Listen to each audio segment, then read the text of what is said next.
Like share subscribe आप कर देंगे, बिना कहे कर देंगे। क्यों करेंगे? क्योंकि आपको सेशन पसंद आएगा। चलिए स्टार्ट करते हैं और समझते हैं कहानी क्या है। क्वेश्चन नंबर 1 बहुत ही प्यारा, सुंदर, सस्ता, टिकाऊ क्वेश्चन। और निशा आज हमारे साथ है तो थोड़ा हंसी मजाक भी होगा, उसके लिए भी आप खुद को तैयार महसूस कर सकते हैं। हाँ, क्वेश्चन नंबर 1 का डी। इतना आसान क्वेश्चन दुनिया में बना ही नहीं है। और ये एक ऐसा सेट है जो मैंने देखा कि जनरली एक क्वेश्चन मैप से इंडिया के, कई बार 2 क्वेश्चन भी आ जाते हैं, और एक क्वेश्चन ट्रेन वाला, एक क्वेश्चन डायरेक्शन वाला, वो सब इसमें है ही नहीं। मतलब 3 टाइप है ही नहीं। लेकिन कुछ क्वेश्चंस ऐसे हैं जो सिलेबस में नहीं है, जो एनसीईआरटी में 3rd to 5th में नहीं है, वो भी है ना। तो मस्त प्रैक्टिस करनी इसी तरह से मिक्स्ड क्वेश्चंस की। देखते हैं आउट ऑफ 30 आप कितने सॉल्व कर पाएंगे। 24 जनवरी का पूरा सेट है अभी 2023 का।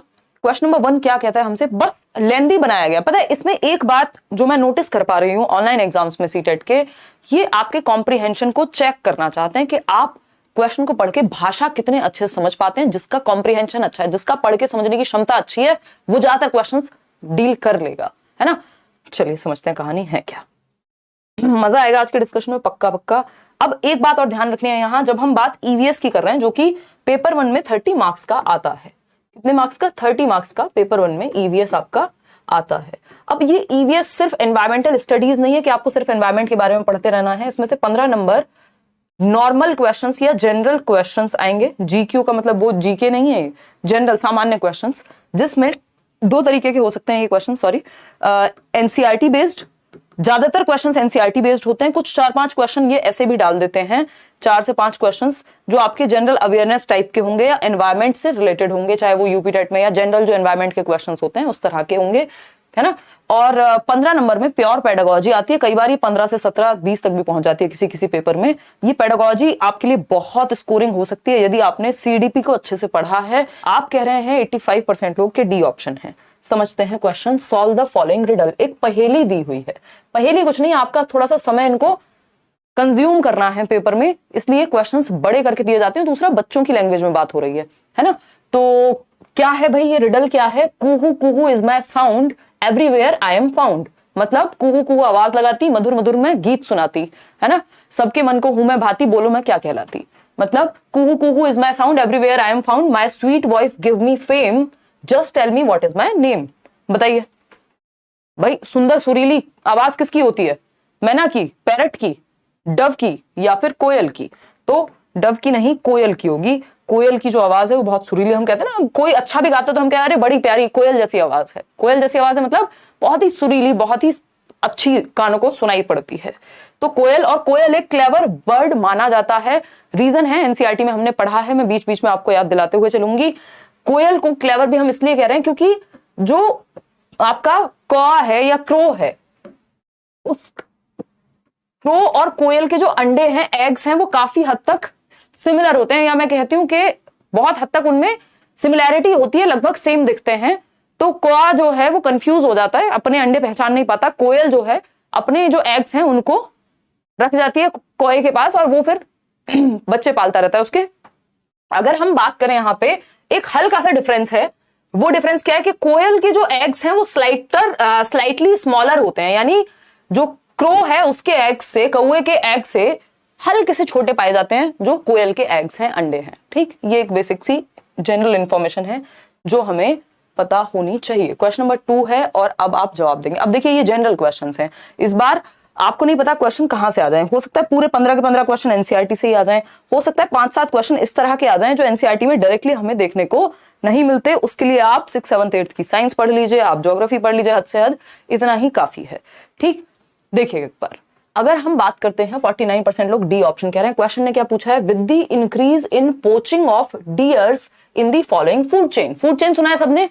नहीं सुना है तो सुन लीजिए, इसके बारे में पढ़ लीजिए। एनसीईआरटी गूगल पे डालिए फूड चेन, आगे लिखिए एनसीईआरटी, अपने आप टॉपिक निकल के आ जाएगा, है ना। इतना काम कर लेना है। जरूरी नहीं है कि आप एनसीईआरटी की किताबें ही खरीद के पढ़ेंगे, क्योंकि जरूरी तो है नहीं कि साइंस के सारे क्वेश्चन आ जाएंगे 6th 7th 8th के। तो जो बेसिक टॉपिक्स आए हुए हैं आपको मिल रहे हैं, उनको आप एटलीस्ट अच्छे से पढ़ लीजिए। जैसे फ्लावर्स के बारे में पढ़ना है, फूड चेन के बारे में पढ़ना है। पहले ये क्वेश्चन नहीं आता था, फूड चेन का क्वेश्चन पहले नहीं पूछा जाता था। जब से ऑनलाइन एग्जाम हुआ इस तरह के एक्स्ट्रा क्वेश्चन भी आने लग गए। निम्नलिखित खाद्य श्रृंखला में हिरणों के अनाधिकृत शिकार बढ़ने के साथ, यानी अगर जो डियर है, ये फूड चेन का एक एग्जांपल दिया हुआ है इन्होंने, ग्रास यानी घास, घास खाएगा डियर, डियर को खा जाएगा टाइगर यानी बाघ, अब अगर डियर को मिसिंग, इसको दो तरीके से पूछा जा सकता है कि डियर मिसिंग हो जाए यदि, यानी हिरण को अगर हम गायब करते हैं बीच में से, तो किसकी संख्या पर प्रभाव पड़ेगा? घास घटेगी या बाघ घट जाएंगे? यानी टाइगर्स, नंबर ऑफ टाइगर्स कम हो जाएंगे या ग्रास की क्वांटिटी कम हो जाएगी? बताइए भाई, शेर तो घास नहीं खाता ना, हम कहते हैं बाघ हो शेर हो वॉटएवर, ठीक, दोनों ही नहीं खाएंगे। What will happen to the food chain after a few years, यानी कुछ साल तक यदि हम बहुत ज्यादा शिकार, डियर का शिकार यदि होता रहेगा, तो किसकी पॉपुलेशन में इवेंचुअली डिक्लाइन होगा, यानी कम हो जाएगी? पहला है grass will start to decrease, के ग्रास डिक्रीज हो जाएगी, बल्कि ग्रास को तो खाने के लिए डियर नहीं बचा, एक प्रजाति कम हो गई तो ग्रास की क्यों क्वांटिटी कम होगी? नहीं होना चाहिए ऐसा। Tigers will increase their population, यानी बाघों की संख्या बढ़ जाएगी। बाघ खाएंगे क्या? जब डियर गायब है तो बाघों की संख्या कैसे बढ़ेगी? ठीक, यहां पे ये तीन ही लोगों की बात हो रही है, ये मत कह देना कुछ और खा लेंगे जाकर के। Population of tigers will decrease, यानी जो बाघों की संख्या है वो घट जाएगी। बात तो सही है। Tigers will change their feeding habit, ये सब नहीं करना, आपको इंपैक्ट बताना होता है। ऐसे अपनी मर्जी से ये नहीं कहना होता कि फूड हैबिट्स चेंज कर देंगे, आपको इस चीज का इंपैक्ट बताना है कि डियर के गायब होने से इंपैक्ट क्या पड़ेगा फूड चेन पे। और ये बहुत ही एक कॉमन क्वेश्चन है ना, अपनी मर्जी से नहीं बता देना है, ठीक है ना, कॉमन सेंस यूज करिए बट सही तरीके से, ठीक, कि ऐसा नहीं उनका मन करेगा आज से भाई खिचड़ी खाएंगे क्योंकि आटा नहीं है घर में, वो वाला सीन बहुत बाद की बात है। बट अगर हम इन तीनों के कॉन्टेक्स्ट में ही बात कर रहे हैं, बाकी दुनिया को आप साइड कर दीजिए, है ना, बस यही तीन है दुनिया में, ठीक है ना। बाघों की संख्या घट जाएगी, अगर सिर्फ यही तीन इस सिनेरियो में है, हिरण को हटा दिया तो भाई बाघ क्या खाएगा? बाघ के लिए हिरण नहीं मिलेगा खाने को और कहानी खत्म, ठीक है ना। ईवीएस की क्लास भी होगी भावना, डोंट वरी, हो जाएगी, वो सिलेबस पूरा कंप्लीट होगा, टेंशन ना लो। अभी बाकी क्लासेस कम पड़ रही हैं, 7-7 क्लासेस हो रही हैं एक दिन में। देखो C option is the right answer. आगे बढ़ेंगे, इसको आप ऐसे भी देख सकते हो, अगर हम फूड चेन की बात कर ही रहे थे तो यहाँ पे एक चीज और हम समझ सकते थे कि प्रोड्यूसर्स होते हैं फूड चेन में। प्रोड्यूसर क्या है? उत्पादक, जो सन का यूज करके और पूरा जो भी एनवायरमेंट में चीजें हैं उसको यूज करके घास उगती है, ये हो गई क्या? प्रोड्यूसर हो गई, उत्पादक। वहीं डियर क्या है? ये है सेकेंडरी कंज्यूमर, यानी जो इन प्रोड्यूसर्स को खाके इनके बल पे जीवित रहेगा। अब इस सेकेंडरी कंज्यूमर को खाने वाला एक और व्यक्ति आ गया जो है आपका, और ये हर्बीवोर्स होते हैं, जो प्रोड्यूसर्स को खाते हैं, वो यानी घास को खाने वाला हिरण क्या है? हर्बीवोर्स है, शाकाहारी है। वहीं अगर हम बाघ की बात करें तो ये कार्निवोरस हो जाएगा, कार्निवोर्स में जाएगा, क्योंकि ये हमारा जो सेकेंडरी कंज्यूमर है उसको खा रहा है, ठीक है ना। चलिए खैर, ये फूड चेन एक बार सर्च करके जैसे बताया एनसीईआरटी का, वो पढ़ जरूर लेंगे, जो लोग बैचेस में उनको पढ़ा दिया जाएगा। ईवीएस बढ़िया पढ़ाते हैं विवेक सर।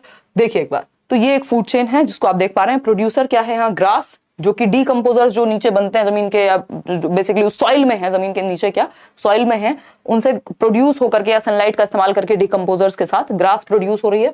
उत्पादक ग्रास हॉपर, टिड्ढा नहीं होता वो जो घास खाएगा, फ्रॉग हो सकता है जो इस ग्रास हॉपर को खा जाए, फिर स्नेक होगा जो फ्रॉग को खा जाए, ईगल आएगा जो ये टर्शरी बोल देते हैं इनको, स्नेक को खा जाएगा। तो ये फूड चेन है, इसको थोड़ा एनसीईआरटी से पढ़ लेना है जरूर, ठीक। और फूड वेब क्या होता है? तो जिसमें मल्टीपल फूड चेन्स होती है उसको फूड वेब कहते हैं। ये बेसिक से क्वेश्चन है, ये तुक्का भिड़ने वाली बात है कि एक आध क्वेश्चन अगर इस तरह का आए तो किसी भी बात से आ सकता है। क्वेश्चन नंबर 3 है आपके सामने, इससे आसान क्वेश्चन दुनिया में बन नहीं सकता। यदि जो व्यक्ति अपने एनवायरमेंट में जागरूक नहीं है इतना भी कि उसको ये नहीं पता कि AQI क्या होता है, तो फिर समस्या आने वाली है ना, फिर समस्या आने वाली है। क्यों? क्योंकि अब आपसे सिर्फ पेपर में ये नहीं पूछा जा रहा कि आपने रट्टे कितने लगाए हैं, आपसे ये भी देखा जा रहा है कि आप एनवायरमेंट में थोड़े बहुत अवेयर हैं कि नहीं है ना। तो द AQI ऑफ, अब ये किसी किताब में आपको दिया नहीं जाता एनसीईआरटी की, आपको दे दिया हो 3rd to 5th में। The AQI of Delhi in December 2020 was 331। AQI denotes which of the following, यानी दिसंबर 2020 में दिल्ली का AQI जो है वो 331 था। निम्नलिखित में से AQI किस से चिन्हित करता है? AQI की फुल फॉर्म। 74% लोग सही उत्तर दे रहे हैं, मुझे बड़ा अच्छा लग रहा है भाई। जो व्यक्ति थोड़ा बहुत न्यूज देख लेगा या थोड़ा बहुत न्यूज़पेपर की शक्ल देख लेगा या थोड़ा बहुत भी अवेयर है, उसको AQI के बारे में पता होगा। और दिल्ली के आसपास हम हर साल सुनते हैं, कभी ऑड इवन ले आई थी जो गवर्नमेंट है एक टाइम पे। क्यों? क्योंकि हालत खराब है एनवायरमेंट में, एयर क्वालिटी इंडेक्स जो है बहुत ही खराब स्थिति में है। तो AQI बोले तो एयर क्वालिटी इंडेक्स कितना होना चाहिए? लेस देन 100 होना चाहिए, उसको ऑप्टिमल माना जाता है या बेटर माना जाता है कि भाई 100 से नीचे AQI होना चाहिए। और हम देख रहे हैं दिल्ली में हालत क्या, 331 AQI। कब? दिसंबर की बात हो रही है। और आज भी कितना है, मैंने फोन में मैं लगा के रखती हूँ जनरली, दिल्ली की हालत खराब होना आना कुछ है नहीं देख के भी, है ना। तो 116 दिखा रहा है भाई, 116। ये दिल्ली है, पता चले मैंने कहीं मसूरी वसूरी लगा दिया हो, है ना। मैं विश्वास नहीं कर पा रही हूँ 116 AQI देख करके कि ये 116 है। How does it possible. चलो कोई बात नहीं। और टेम्परेचर क्या है आज, 32 डिग्री सेल्सियस। चलिए खैर, तो अगर हम बात करें less than 100 AQI is good, है ना। नोएडा वाइडा जाओ, वो पूरा अपना मार्केटिंग करके रखते हैं, देखो ये वाले एरिया का लेस देन 50 है, तो इंसान का मन करे यार क्या दिल्ली में पड़े हैं, इधर ही आ जाते हैं। देखिए एक बार, तो एयर क्वालिटी इंडेक्स क्या है, लेस देन 100। वायु गुणवत्ता सूचकांक, A for air, Q for quality, I for index. Basic सी जानकारी है, इतना हमें पता होना चाहिए, है ना। इसकी रीडिंग अगर लेस देन 100 आ रही है AQI में तो ठीक है एनवायरमेंट, 100 से ऊपर दिक्कत है। और अगर हम बात कर रहे हैं जो सेंसिटिव लोग हैं उनके लिए पहले दिक्कत बनेगी, बाकी सभी के लिए भी दिक्कत ही है। कहा जाता है जो इंसान दिल्ली में रह रहा है और एक नॉन स्मोकर है, भैया 10-20 सिगरेट तो वो भी दिन की फूंक ही लेता है बिना स्मोक किए। क्यों? क्योंकि एयर क्वालिटी इंडेक्स ही इतना खराब है। क्वेश्चन नंबर 4 देखिएगा, आते हैं, दिल पे ले गई मैं क्योंकि दिल्ली में रह के ये सब आता ही है दिमाग में। देखिए क्वेश्चन नंबर 4 देखिए, which of the following belongs to mammal family, यानी कि स्तनधारी परिवार का कौन सा एक व्यक्ति, तो नहीं कहेंगे मैमल ही कहेंगे, इन 4 ऑप्शंस में से है। बताइए, 4 ऑप्शंस हैं आपके सामने, फटाफट से बताएंगे। मैम मेरे यहाँ 40 डिग्री सेल्सियस है। ओ भाई कहाँ रहते हैं आप, राजस्थान या उधर साउथ इंडिया में? यहाँ भी हो ही जाता है यार दिन में, अभी तो रात के 9:45 बजे है ना, तो ये तो बहुत ही सुहावना मौसम होता है। अदरवाइज हायर तो यहाँ भी हाईएस्ट जो रहा होगा दिन में वो 40 डिग्री सेल्सियस, रात को लोएस्ट हो जाएगा 25, अभी 32 है। ठीक है ना, मुझे बड़ा मजा आता है ये सब देखने में। देखना एक बार, अगर हम बात करें which of the following belongs to mammal family, और मुझे इससे एक किस्सा भी याद आ रहा है, बट अभी मैं ज्यादा सुनाऊंगी नहीं, चलो सुना देती हूँ। क्या तुमसे रिलेटेड तुम्हें सुनना है? अच्छा कुछ नहीं, जब दीदी कॉलेज जाती थी BSc में तो उनको थोड़ा शौक है फैशन का, तो वो प्रॉपर हर दिन टेम्परेचर देख के निकलती थी, आज क्या टेम्परेचर, किस तरह कपड़े पहने जा सकते हैं, सर्दी हो गर्मी हो, अभी भी यही करती हैं खैर, बट तब का मुझे याद है, हम लोग एक ही रूम में रहते थे उस समय। तो शी इज स्मार्ट, यस। देखो एक बार, तो देखते हैं फटाफट से क्या पूछा है, which of the following belongs to mammal family, और मैमल फैमिली यानी स्तनधारी परिवार में से कौन सा एक आएगा। मैमल्स जनरली कहा जाता है कि अपने यंग वंस को जन्म देते हैं, और ये इनकी जो फीमेल्स हैं वो मिल्क से फीड कर सकते हैं अपने बच्चों को, मिल्क प्रोड्यूस करके।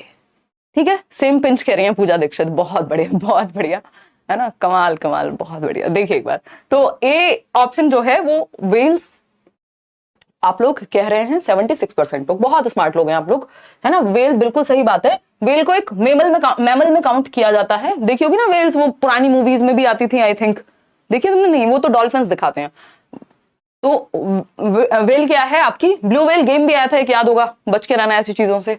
तो ये मैमल है, क्यों? क्योंकि एक तो यंग वंस को जन्म देंगे, दूसरा क्या है, they can feed there young ones with their own milk. ठीक है ना बात। फ्रॉग्स आप देखते हैं एग ले करेंगे, पिजन, लिजार्ड, ये सब आपके या तो रेप्टाइल हैं या फिर ये आपके उभयलिंगी बोलते हैं ना फ्रॉग को, हम उभयचर बोलते हैं, उभयलिंगी तो एंड्रोगाइनस पर्सनालिटी, CDP मिक्स कर दिया मैंने यहाँ पे। ठीक है ना, तो ये एक बेसिक सी बात हो गई। आगे बढ़े, ओमनीवोर्स बोलते हैं बेसिकली, और लिजार्ड आपका रेप्टाइल में आ गया, वो बर्ड है ही। चलिए खैर, A option was the right answer. आगे बढ़ते हैं और समझते हैं कहानी क्या है। कोई कह रहा है, रोशनी कह रहे हैं आज आप बहुत स्मार्ट लग रही हैं। अच्छा धन्यवाद, वैसे तो मैंने क्या ही बताऊं। देखिए एक बार, क्वेश्चन नंबर 5, आज लेट्स लर्न की टी-शर्ट पहनी, नई बन के आई, एकदम ताजा ताजा, पीछे देखो लोगो एकदम चेंज हो गया है। और निशा को मैं, हाँ निशा थोड़ा सा दुखी है, इनके साइज की टी-शर्ट नहीं भिजवाई है, हेमंत जी ने, भिजवाएंगे कोई बात नहीं। The practice of langar connotes dash, langar की प्रथा संकेत करती है। भाई ये जो लंगर की प्रथा आपको पता है गुरुद्वारे में होती है ना, और ये एनसीईआरटी में गिवन है, इस पे चर्चा है, एक चैप्टर में थोड़ी सी बातचीत है। तो ये डिपेंड करेगा कि आपने कितने ध्यान से एनसीईआरटी को पढ़ा है। दूसरी बात एक और है, ये आपकी जनरल अवेयरनेस भी है कि आप अपने एनवायरमेंट में कितने अवेयर हैं, कितने जागरूक हैं। ठीक, तो लंगर कोनोट्स मिड डे मील स्कूल में, जिसको पीएम पोषण योजना बना दिया ना अभी, ठीक, पीएम पोषण योजना, व्हाटएवर, खैर पीएमएस है या क्या है, पीपीएस होना चाहिए इस हिसाब से, बट पीएमएस ही I think. Free community kitchen या कॉन्ग्रेगेटेड ऑफरिंग या सेक्रेड फूड, बताइएगा एक बार, फटाफट से बताओ। B option, free community kitchen. भाई लंगर क्या है? फ्री होता है, हम सबको पता है, मुफ्त समुदाय रसोई है। क्या हम कम्युनिटी को बिठा करके खिला रहे हैं, है ना? आप कभी भी जाएं और लंगर में फ्री खाना खा सकते हैं। क्या हुआ? फ्री कम्युनिटी किचन प्रैक्टिस है। आगे बढ़ेंगे नेक्स्ट क्वेश्चन पर। नेक्स्ट क्वेश्चन क्या है? क्वेश्चन नंबर है 6। एक थोड़ा सा घुमा करके पूछा है, the ground water stored between layers of hard rocks below the water table is known as. यानी वाटर टेबल के नीचे जो ग्राउंड वाटर हार्ड रॉक्स में स्टोर्ड है, लेयर्स ऑफ हार्ड रॉक्स, मतलब भौम जल यानी भूमि का जो जल स्तर है, भौम जल स्तर के नीचे कठोर चट्टानों की परतों के बीच भंडारित भौम जल को कहेंगे क्या? यानी वो पत्थर हो सकते हैं, वो आपकी क्या बोलते हैं उसको, रेत हो सकती है नीचे, जिसमें पानी बैठा हुआ है आपके ग्राउंड वाटर लेवल के नीचे, क्या कहेंगे उसको? अच्छा धन्यवाद, शाहजा कह रही हैं कि रोज स्मार्ट लगती हैं। आज का टॉपिक यही रहेगा क्या? बस देखिएगा। मिड डे मील ऑफकोर्स एक स्कीम है, उसका नाम बदल करके इन्होंने पीएम पोषण योजना कर दिया ना, 1995 से शुरू हुआ था। देखिए फटाफट से जवाब दीजिए, लाइक शेयर करना आप भूल गए हैं। आज 13,501 लोग होकर के भी 501, ऐसा नहीं लगता ऐसा शगुन दे रहे हो? 501, 221, देखो एक बार, और कितने लोगों ने लाइक किया? 4,600 ने। कहाँ हैं ये बाकी के 8,000 से ज्यादा लोग? बताइए। ए ऑप्शन 79% लोग। अंडरग्राउंड वाटर नहीं यार, अंडरग्राउंड वाटर की तो बात ही हो रही है। ग्राउंड वाटर अपने आप में अंडरग्राउंड वाटर तो कहलाएगा, और क्या कहोगे उसको? ये जो हार्ड रॉक्स हैं, पूछा क्या है ये देखो, layers of hard rocks below the water table. In hard rocks को क्या कहेंगे? ये सेडिमेंट्स हो सकते हैं, है ना, ये पत्थर हो सकते हैं, ठीक, बलुआ पत्थर या मिट्टी, रेत, वो सब हो सकता है जो पानी को होल्ड करके रखे। तो ये एक्विफर या फिर जलभर कहेंगे इसको, और इसका कोई और नाम नहीं है। तो ये एक्स्ट्रा चीजें हैं जो थोड़ी थोड़ी हमें पढ़ लेनी है जब हम वाटर टेबल के बारे में पढ़ रहे होंगे। ये ऐसे टॉपिक है जिनको एक्स्ट्रा में लिख लो कि फूड चेन के बारे में पढ़ना है, वाटर टेबल के बारे में पढ़ना है, ये सब चीजें पढ़नी है। क्वेश्चन नंबर 7 देखिए और जवाब दीजिए। जनता क्या चाहती है? जवाब बताइएगा एक बार। Consider the following statements about elephants. Elephants पे लगभग हर एक शिफ्ट में क्वेश्चन आता ही आता है, आज से नहीं जमानों से क्वेश्चन पूछा जाता है। देखिएगा, ऑप्शन ए है, the weight of a 3 month old baby elephant is about 2 quintals. यानी कि the weight of a 3 month old baby elephant is about 2 quintals, यानी 3 माह के हाथी के बच्चे का भार लगभग 2 क्विंटल होता है, यानी 200 kg वेट 3 महीने के हाथी के बच्चे का। हमारे तो जीवन भर में ना हो, जिसका हो जाए वो हेल्दी नहीं है, ठीक है ना? तुम तो नहीं पहुंच गए 200 किलो तक फिर तुम्हारे लिए एक बड़ा गेट लगवाएंगे यहाँ। निशा आ रही है भाई। देखो एक बार, option B, elephants do not rest very much, they sleep only for 2 to 4 hours। यानी 2 से 4 घंटे ही रेस्ट करते हैं, इतने बड़े शरीर के साथ। आपकी तरह नहीं है 10 घंटे सो गए तो उठे ही नहीं, है ना, अगले दिन ही उठाएंगी मम्मी। हाँ बात सही है, ये दोनों ही बातें हमें सही, सुंदर, सस्ती, टिकाऊ लग रही हैं। सी ऑप्शन है, an adult elephant can eat more than 2 quintals of leaves and twigs in 24 hours। अब इसमें बहुत लोग कंफ्यूज रहते हैं। देखो 2 क्विंटल्स नहीं होता, ये होता है 100 kg of leaves and twigs, यानी जो झाड़ियां और पत्तियां हैं वो लगभग 100 किलोग्राम तक की ही हाथी खाता है, 200 किलोग्राम नहीं खाता। 3 महीने के हाथी के बच्चे का वेट 200 किलोग्राम हो सकता है, बट वो जो पत्तियां खाता है वो 100 से 100 किलोग्राम के आसपास ही खाता है एक दिन में, है ना। वो कहा जाता है ना, हाथी को लेना आसान है, पालना मुश्किल है, ठीक है ना। ये कार्स पे भी अलाउ, मतलब एलिजिबल है ये बात कि भैया जो महंगी गाड़ियां हैं उनका मेंटेनेंस तगड़ा लगता है। अभी आई है गाड़ी सर्विस होके तो मुझे याद आ गया, है ना। देखो एक बार 65,000 एप्पल बना दिया उन्होंने। देखो, an elephant herd comprises members of 2-3 families and the oldest male is the leader of the herd. यानी एक जो एलिफेंट हर्ड है, जो हाथियों का झुंड है, उसमें 2 या 3 फैमिलीज होती हैं बस, और ओल्डेस्ट मेल एलिफेंट को लीडर कहा जाता है। ये दोनों ही बातें क्या है? गड़बड़ है, ठीक, नहीं चलेंगी। तो सिर्फ ए और बी सही है। ए और बी कहां है ऑप्शन में? ढूंढो ए ऑप्शन। ए ऑप्शन कितने लोगों ने सही दिया है? 45% लोग अब जाकर के सही दे पा रहे हैं। यानी 4 ऑप्शन आपको दे दो तो आप कंफ्यूज आते हो, है ना, कंफ्यूज जाते हो, वॉटएवर, ठीक, क्लियर है। हाँ, सुबह शाम खाएगा तो 200 किलो हो जाएगा। अरे नहीं यार, एक दिन की बात हो रही है तरुण, ऐसे अपने आप तुक्के नहीं लगा लेने के। सुबह के नाश्ते में 100 किलोग्राम, फिर 1 क्विंटल दोपहर, फिर 1 क्विंटल शाम को, तो 300 किलोग्राम हाथी का खाना हो गया। फिर आपको नहीं मिल पाएगा खाना इतना अगर हाथी ही खा जाए तो। फास्ट कराओ, दोस्तों के साथ गपशप करना है। पढ़ाई के लिए टाइम नहीं है इनके पास, गपशप के लिए टाइम है। इसके बाद करिएगा गपशप, आप मेरे से करिए, मैं कर रही हूँ ना गपशप। देखो ए एंड बी दोनों सही हैं। अब यहाँ पे ध्यान रखना है कि एक तो हाथी जो है वो 100 किलोग्राम तक खाता है, 100 kg या 1 क्विंटल जिसको हम कहेंगे। वहीं 2 से 3 फैमिली नहीं होती। आपके जो हाथी हैं वो 10-12 हाथी होते हैं और उसमें फीमेल एलिफेंट्स होती हैं ज्यादातर, और यंग वंस उनके बच्चे होते हैं, है ना। और 14-15 साल के होते ही जो मेल एलिफेंट होंगे वो झुंड छोड़ के चले जाते हैं। तो ये भी हमें ध्यान रखना है। फीमेल एलिफेंट जो सबसे ओल्डेस्ट या जो सबसे बूढ़ी मादा हाथी है वो झुंड की क्या होगी, सरदार होगी, यानी क्या होगी, oldest female elephant is the leader of the heard. Mail elephant नहीं, मेल एलिफेंट्स तो होते ही नहीं है हर्ड में, या तो बच्चे होते हैं या मादा हाथी होती हैं, फीमेल एलिफेंट्स होती हैं। तो ये बातें ध्यान रखनी है क्योंकि यही बातें तो काम आएंगी। देखिए क्वेश्चन नंबर 8 क्या है ये, फटाफट से बताइएगा। क्वेश्चन नंबर 8 देखिए, Rita pointed to a bird and said, Rita ने एक पक्षी की ओर इशारा किया और कहा, क्या कहा, this bird's eyes are in front of its head, यानी सर के यहाँ पे खोपड़ी पे लगी हुई हैं, सर के आगे लगी हुई हैं, इन front of the head of a bird लगी हुई हैं, लाइक माइन, जैसे हमारी लगी हुई हैं, ठीक है ना, आंखें। Which bird do you think she was pointing to, यानी रीता ने एक पक्षी की ओर इशारा किया और कहा, देखो इस पक्षी की आंखें इसके सिर के सामने हैं, बिल्कुल मेरे समान। यानी जनरली क्या होती है, पक्षी की आंखें ऐसे होती हैं, मतलब एक इस साइड दूसरी उस साइड, लेकिन यहां पे बात हो रही है सामने लगी हुई हैं आंखें, मतलब हमारे जैसे ही लगी हुई हैं।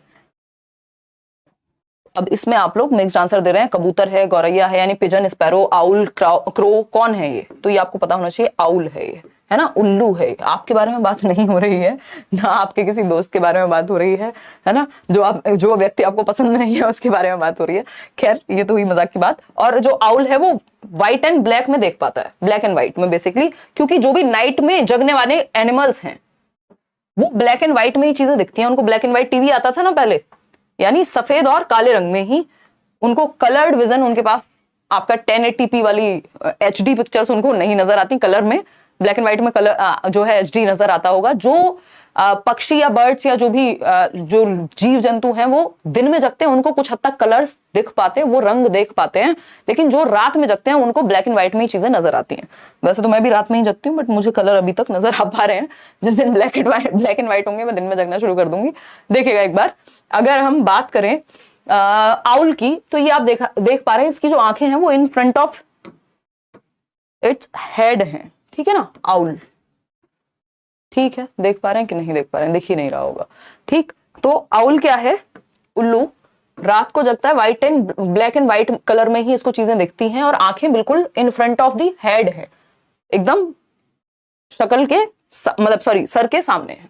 जबकि बाकी बर्ड्स में अगर हम देखें, मान लीजिए पिजन है ये, तो इसकी आंखें बोथ साइड्स हैं, अपना जो खोपड़ी है उसके दोनों तरफ हैं, वहीं और आईज जो है फिक्स्ड होती हैं, एक बर्ड में मूव नहीं कर पाता, उसको पूरी गर्दन घुमानी पड़ेगी अगर उसको चीजें देखनी है तो। किसको, बर्ड्स को, ठीक है ना।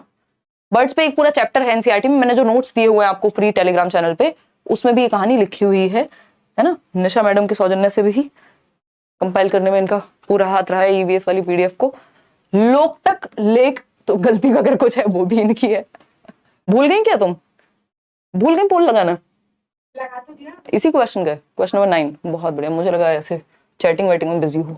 Loktak lake is the only place for which kind of endangered dears, यानी संकटापन्न हिरणों के लिए लोकटक झील एक स्थान है, यानी किस प्रकार के एंडेंजर्ड डियर्स, यानी जो गायब हो रहे हैं, विलुप्त हो रहे हैं, उनमें से कौन सी प्रजाति के लिए लोकटक लेक जो है एक ओनली प्लेस है जहां पे किस तरह के डियर रहते हैं वो आपको पहचानना है। डियर आपका प्यारा प्रिय नहीं, ये हिरण वाला डियर है। कितने लोग सही उत्तर दे रहे हैं, 43% लोग गलत दे रहे हैं। संगई ये हिरण है या डियर है ना, इसको थोड़ा सा ध्यान रखेंगे। आगे बढ़ेंगे, इस पे थोड़ा सा पढ़ भी सकते हैं, एंडेंजर्ड जो आपके स्पीसीज हैं, और दूसरा जो नेशनल पार्क्स हैं इंडिया में। एक आध क्वेश्चन अगर बहुत खराब आपका शिफ्ट आ जाए तो पूछा जा सकता है, जनरली नहीं पूछता। अगर हम बात करते हैं क्वेश्चन नंबर 10 की, ये क्वेश्चन निश्चित है, आता ही हर बार, एनसीईआरटी से ही है। Venus fly trap and pitcher plant are called as insectivorous plants as they trap insects using specialized leaves or parts of leaves. These plants derive dash from insects. ये मैंने एनालिसिस में भी जब आना शुरू हुआ था आपके साथ डिस्कस किया था। क्या कहता है ये, वीनस फ्लाई ट्रैप तथा पिचर प्लांट को कीटभक्षी पौधे के नाम से जाना जाता है, क्योंकि ये विशिष्ट पत्तियों या पत्तियों के भागों का प्रयोग करके, जो इनकी पत्तियां होती हैं पौधों में, मैं अभी आपको आगे पिक्चर दिखाऊंगी, उनसे जो कीट होते हैं या कीड़े होते हैं उनको ट्रैप कर लेते हैं, पकड़ लेते हैं, अपने जाल में फंसा लेते हैं। ठीक, ये क्या निकालते हैं, इन कीटों से, इन इंसेक्ट से पौधे को क्या मिलता है? कुछ तो मिलता ही होगा ना, दुनिया ही गिव एंड टेक की है, कुछ तो फायदा हो रहा होगा तभी कर रहे हैं ये, है ना? ऐसे मजाक मजाक में थोड़ी कर रहे हैं इंसान की तरह। और स्पेशली जो बाकी ऑर्गेनिज्म है वो अपनी नीड के लिए काम करते हैं, चाहे वो आपका शेर हो, चाहे जितने भी एनिमल्स हैं, इंसान ही है जो लालच पे काम करता है जनरली।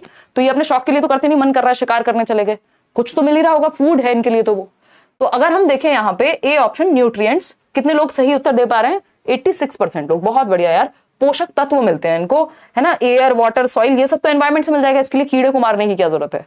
तो न्यूट्रिएंट्स ये प्राप्त करते हैं। और पिचर प्लांट इसको कहा जाता है। वीनस फ्लाई ट्रैप भी इसी तरह का एक पौधा है, और जो आपका पिचर प्लांट है ये मेघालय में मिलता है। और अगर हम बात करते हैं यहाँ पर, पिचर प्लांट का दूसरा नाम नेपेंथीज है, वो भी आप याद रख सकते हैं, ठीक। और पिचर जैसी शेप है इसकी, घड़े जैसी, इसलिए इसको पिचर कह रहे हैं कि इसके ऊपर एक लीव है ना? क्या है इसके ऊपर? एक लीव है, एक पत्ती है। और यहाँ पे ये अपनी स्मेल से किससे अट्रैक्ट होकर के आते हैं? इससे, इसके पास जो कीट पतंगे हैं, स्मेल से। आवाजें नहीं निकालता है, कई बार पेपर में आ जाता है कि इसकी साउंड से अट्रैक्ट होकर आते हैं। साउंड से अट्रैक्ट होकर नहीं आते, इसकी स्मेल से। ये एक तरह की स्मेल एमिट करता है, जिसकी वजह से जो कीट पतंगे हैं वो आ जाते हैं, है ना? बीन वाला सिस्टम पता है ना आपको? सांप, आपका कालबेलिया जो है यानी सपेरे, वो बीन की किससे? वाइब्रेशन से आते हैं। आवाज सुन के नहीं कि अमरीश पुरी बहुत अच्छी बीन बजा रहे हैं तो हम चले जाते हैं, उनको वाइब्रेशंस फील होती है। और इनको, ये इंसेक्ट्स को बुलाने के लिए स्मेल का प्रयोग करते हैं, अपनी एक अलग तरह की स्मेल छोड़ते हैं। कौन? नेपेंथीज प्लांट या फिर पिचर प्लांट आप इसको कह सकते हैं। मेघालय में पाया जाता है, इंडिया की अगर हम बात कर रहे हैं। और इसी तरह का दूसरा एक प्लांट है जिसको हम वीनस फ्लाई ट्रैप कहते हैं, कि जो भी आपकी फ्लाइज हैं, मक्खी, मच्छर, कीड़े हैं, उनको ये ट्रैप कर लेता है इस तरह से, जैसे इसके अंदर आके बैठे और ये बंद हो जाएगा, ऐसे ही ये ढक्कन भी बंद हो जाएगा और जो कीड़ा है, इंसेक्ट है, बाहर नहीं निकल पाएगा, ट्रैप होके टाटा बाय बाय फिनिश हो जाएगा।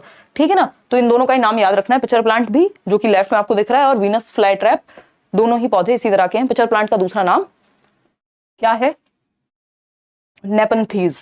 बहुत बढ़िया मैडम, आप तो बहुत ध्यान दे रही हैं, चैटिंग पे भी, क्लास पे भी। ये इतनी मल्टीटास्कर आप कैसे हो पाई हैं? हंसी तो देखो है? देखो एक बार फटाफट से जवाब दो। पूछा है वर्ल्ड वाटर डे कब सेलिब्रेट किया जाता है? अब वर्ल्ड वाटर डे पूछा है आपसे, योगा डे पूछ सकता था। ये बेसिक डेज है जो आपको पता होने चाहिए एनवायरमेंट के अराउंड। बताइए फटाफट से।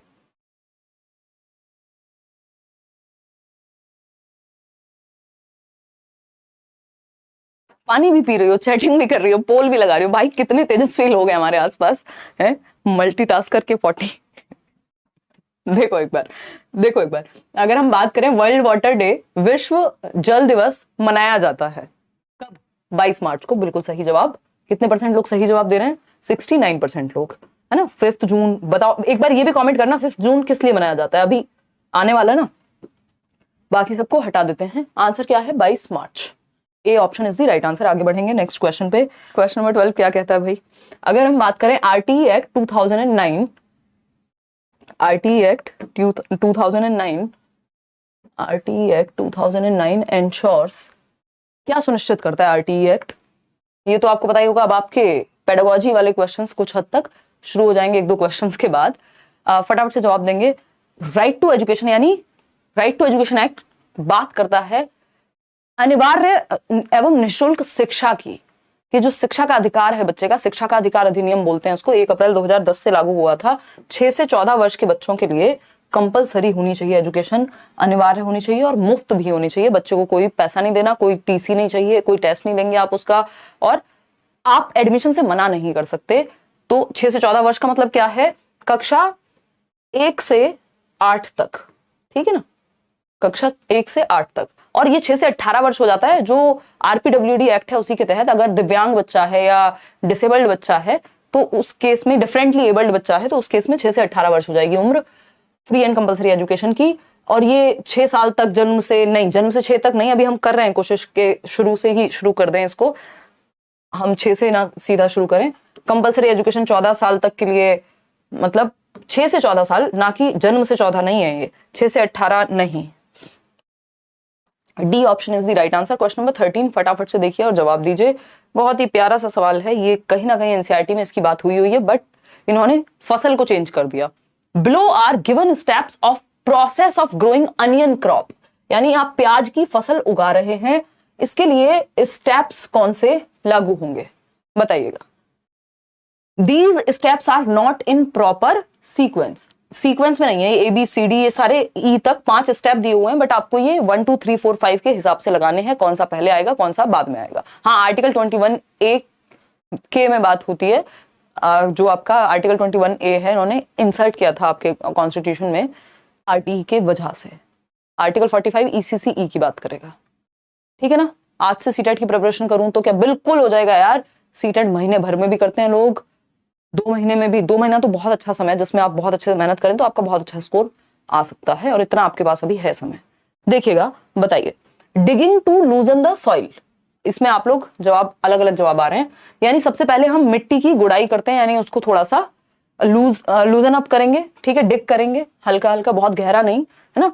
उसको हम प्लफ नहीं करते, डिग करते हैं बस थोड़ा थोड़ा। तो बात तो सही है, सबसे पहले यही करना पड़ेगा। वीडिंग, फिर खरपतवार हटा देंगे। खरपतवार भैया कहीं फसल होगी तब तो हटेगी ना, पहले फसल तो लगाओ।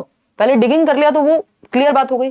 कटिंग द ड्राइड लीव्स, ये सब तो बाद की बात है। सोइंग ऑफ सीड्स, तो पहले हम digging to loosen the soil, हम मिट्टी की गुड़ाई करते हैं, फिर उसके बाद उसमें बीज बोते हैं सेकंड पे, ठीक। फिर उसके बाद क्या करेंगे भाई, फिर उसके बाद जो भी एक्स्ट्रा वहां पे क्या कहेंगे उसको पेड़ पौधे या एक्स्ट्रा चीजें उग जाएंगी, उसको वीडिंग, अनवांटेड जो चीजें होंगी उसको वीडिंग के थ्रू, यानी खरपतवार को, खरपतवार ही बोलते हैं उसको, हटा देंगे थर्ड पॉइंट पे। फोर्थ पे क्या करेंगे, पहले अनियन को निकालेंगे, प्लग करेंगे, प्याज को उखाड़ कर बाहर निकालेंगे, बाद में जो उसकी ड्राइड लीव्स हैं उनको साइड कर देते हैं। तो इस तरह से सीक्वेंस बन गया आपका। क्या सीक्वेंस है ये, पहले हमने डिग किया, यानी फर्स्ट ए तो सभी में फर्स्ट है। बी कौन सा है, ई ऑप्शन। ई ऑप्शन देखो कहां कहां है, तो ये दोनों ऑप्शन हट जाएंगे एलिमिनेशन मेथड के थ्रू। ए या डी में से कोई एक होगा, सॉरी बी या डी में से कोई एक होगा। डी कह रहे हैं 38% लोग। फिर थर्ड स्टेप क्या है, वीडिंग। बी किधर है, अच्छा यहाँ, ये भी कॉमन है तीनों।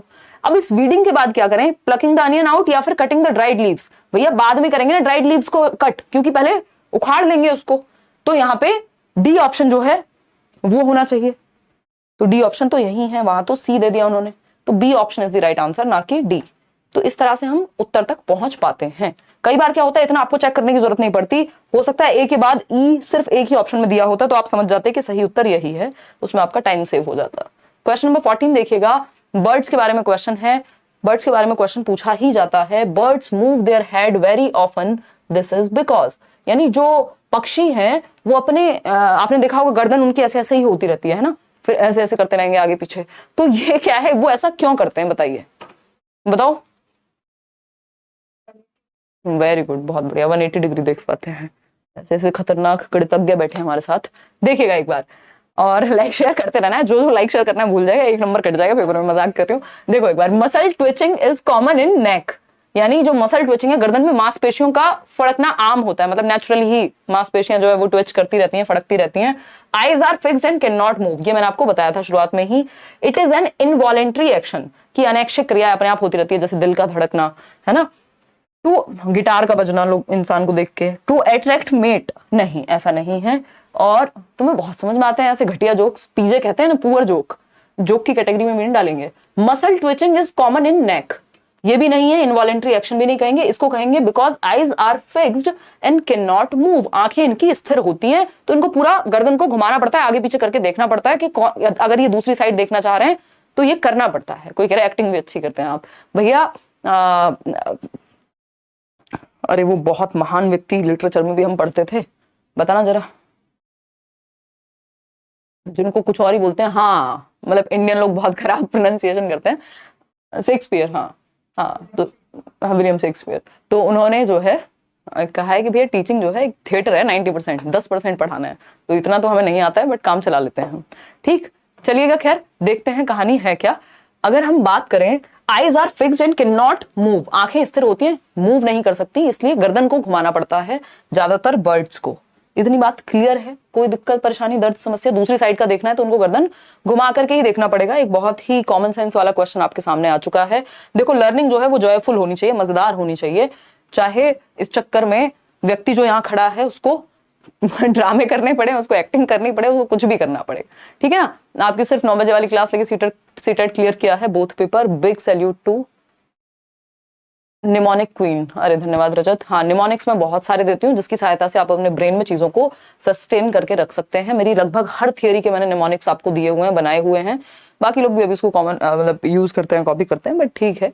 आप लोग उसको, आप लोगों को मदद मिलती है, वही है मेन मुद्दा, है ना। जैसे SPCF हो गया, पियाजे का, वाइगोस्की का, एरिक्सन की थ्योरियां 8 स्टेजेस हैं, उसके भी मैंने बनाए हुए हैं। तो highest rainfall in India is recorded in, यानी सबसे ज्यादा बारिश भारत में कहां पर होती है। तो भारत में उच्चतम वर्षा कहां रिकॉर्ड की गई? तो ये बहुत ही कॉमन क्वेश्चन है कि हमें पता होना चाहिए। क्या होगा? चेरापूंजी होगा। इसमें बहुत कंफ्यूज रहते हैं क्योंकि या अगुम्बे होगा या महाबलेश्वर। तो ये दोनों ऑप्शन में हटा देती हूँ, ए या डी में से कोई एक होगा, या तो चेरापूंजी है या फिर मौसिन राव है। अब मौसिन राम है कि चेरापूंजी है, आप बताएंगे फटाफट से, बताइए फटाफट से। हाँ, इसका जो सही उत्तर है वो है आपका मौसिन राम या मौसिन राव, अंग्रेजी में जैसे आप बोलना चाहें। मौसिन राम में सबसे ज्यादा वर्षा होती है, और ये हम शायद हमने कहीं तो पढ़ा है NCERT में, मुझे ऐसा याद आ रहा है ना। तो ये वैसे भी हमें पता होना चाहिए। कहाँ है बताइए, कहाँ है? मेघालय, ठीक है ना। तो मेघालय में, इसके बाद चेरापूंजी है। कुछ MM का अंतर है, आई थिंक 11,000 समथिंग MM की बारिश होती है, 11,800 समथिंग, और 490 फीट, नहीं 490 MM और समथिंग। और आपका फीट में मेरे को एग्जैक्टली याद नहीं है, बट वो भी आप देख सकते हैं, एक बार इंटरनेट का इस्तेमाल कर लेना, या किसी किताब में तो मुश्किल मिलेगा मेरे ख्याल में। तो 11,800 MM के करीब वहां वर्षा होती है। तो डी ऑप्शन इसका सही उत्तर आपके, हाँ बताया हुआ है ना पहले। ऐसा हो जाता है कई बार, चेरापूंजी में ज्यादा होगी मान लो किसी साल, लेकिन जो जनरली इस क्वेश्चन का आंसर और जो ऑफिशियली भी ये लोग मानते हैं वो, क्योंकि आपको ऑफिशियल भी लेकर के चलना है, अपनी मर्जी से नहीं चल देना कि इस बार तो यहां ज्यादा हुई थी। ठीक।